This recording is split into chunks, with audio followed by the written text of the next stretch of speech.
Ayan, magro-roast na tayo ng chestnut. Yan, binabad na to ng 1 oras. Tapos yan, kinat na din, oh. Yan, so i-arrange na natin siya dito sa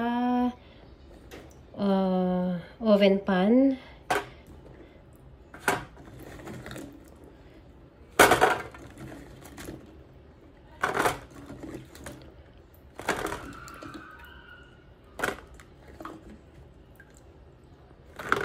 Yan, so i-arrange lang natin ng maayos para makita natin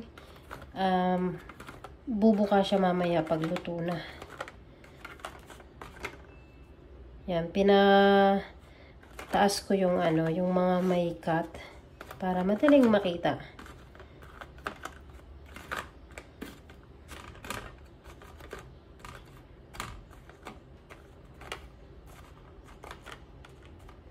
Yan, so lahat naka-position na for baking.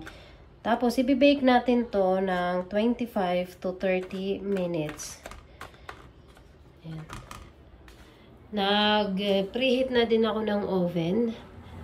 Ayan, din natin. O, yan, mainit na. So, let's start to bake for 25 to 30 minutes at 200 let's say 205 Celsius degrees. Yes, 205. And then let's put an alarm for, let's say 25 minutes. Let's start with 25 minutes.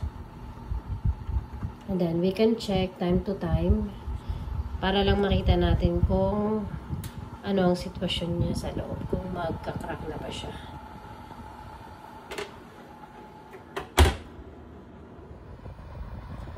Ayan, 25 minutes na ang nakalipas. Ayan, luto na siya kasi malambot na siya sa loob. Now, i-wrap natin siya ng 10 minutes para mag-moist at madali siyang mabalatan. Ayan. So, let's wait and then let's see later. Ayan, after 10 minutes na binalot natin siya para mapabili, para lumamig at saka para mag-moist at saka madaling balatan. Ayan, tingnan nyo. Madali lang siyang balatan. Ouch! It's mainit pa. Ayan, look guys.